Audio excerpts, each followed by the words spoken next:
Big TV భక్తి సమాచారం WhatsApp ఛానల్లో జాయిన్ అవ్వండి. అన్ని విశేషాలు ఎప్పటికప్పుడు తెలుసుకోండి.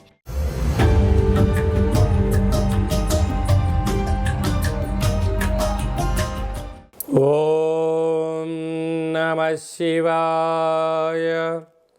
ఓం నమో నారాయణాయ.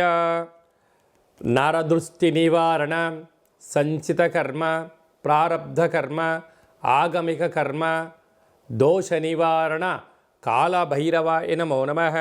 హరి ఓం. ఓం కాళకాళాయ విద్మహే కాళాతీతాయ ధీమహి తన్నో శ్రీ నరదృష్టి నివారణ కాళభైరవాయ నమో నమః. హరి ఓం. మా ఛానల్కి స్వాగతం. చూస్తున్న వీక్షకులకు, ప్రేక్షకులకు, ప్రియ కాళభైరవ భగవద్బంధులకి స్వాగతం పలుకుతూ మమ్మల్ని ఎంతగానో ఆదరిస్తూ ఉండబడినటువంటి ప్రియ సోదర సోదరీమణుల అందరిపైనను కాళభైరవ స్వామి యొక్క జయంతి ఆశీస్సులు ఉండాలని కోరుకుందాం. ఈ వీడియో మీరు చూస్తున్నారు అన్నట్టయితే, ఈ వీడియో చూడాలి అనుకుంటున్న అయితే మీకు కాళభైరవ స్వామికి ఆజ్ఞ ఉంది అని చెప్పి గమనించగలగాలి.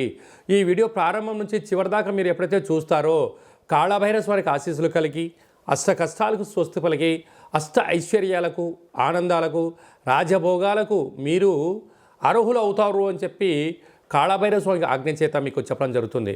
కనుక ఈ వీడియోను చూద్దాం, ఆచరిద్దాం, స్వామిని స్మరిద్దాం, ఆయన జయంతి ఆశీస్సులు కూడా పొందుదామని చెప్పి గమనించాలి.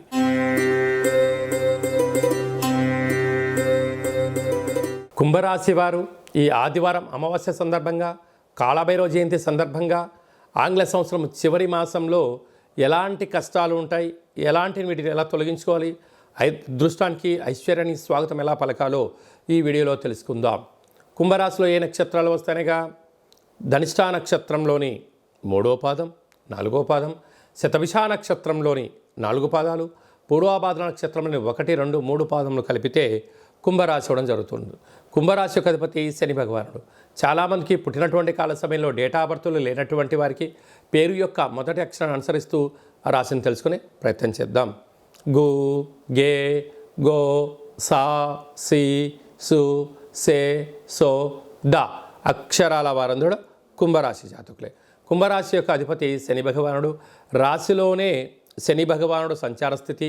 2వ స్థానంలో రాహు, అర్ధాష్టమ గురువు, 6వ స్థానంలో కుజుడు, అష్టమంలో కేతువు, రాజ్యస్థానంలో బుధాదిత్య రాజయోగం, రాజ్యస్థానంలో లాభస్థానంలో శుక్ర భగవానుడు సంచారం చేయడం వలన 3 గ్రహాలు అనుకూలంగా లేకపోవడం, 5 గ్రహాలు అద్భుతంగా యోగించే కాలం ఉంటుంది.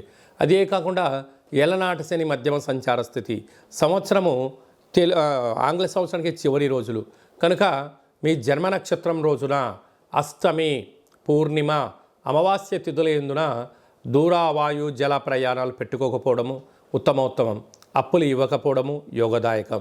ఉండబడిన దాంట్లో ప్రణాళికాబద్ధంగా చక్కటి ఆరోగ్యాన్ని ఏర్పాటు చేసుకోవడం, అసలు సీజనల్గా వచ్చేటువంటి జలుబు సమస్యలు కానీ, దగ్గు సమస్యలు కానీ, జ్వరం వచ్చేటువంటి పరిస్థితి కూడా చాలా అధికంగా ఉంటుంది.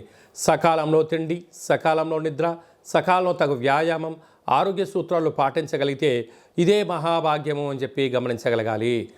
అదే కాకుండా ప్రభుత్వ అధికారులతో చాలా అప్రమత్తత చాలా అవసరము. చిన్న చిన్న విషయాలకు, గొడవలు కానీ, వాగ్వివాదాలకు వెళ్ళకపోవడం యోగదాయకం. మీరు ప్రయాణం చేస్తున్న వాహనాలు తగు స్పీడ్లో వెళ్ళడము, వీలైనంత వరకు వేగ నియంత్రణ మంచిదని చెప్పి గమనించాలి. ఇలాంటి కాల సమయంలో జలగండాలు, వాయుగండాలు, శత్రువులతో యుద్ధం వచ్చే అవకాశం పరిస్థితి ఉంటుంది.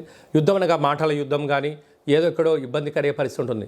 ఇలాంటి కాల సమయంలో పూజా మందిరంలో తెల్లటి కొబ్బరికాయలో నారికేల దీపాన్ని, కూష్మాండ దీపాన్ని ఏర్పాటు చేసుకోవడము, అయ్యప్ప స్వామిలో కానీ, బ్రాహ్మణుడు కానీ, సాకలి వాళ్ళకు అన్న ప్రసాదాన్ని ఏర్పాటు చేయడం వల్ల సకల గ్రహదోషం తొలగిపోతుందని చెప్పి గమనించాలి.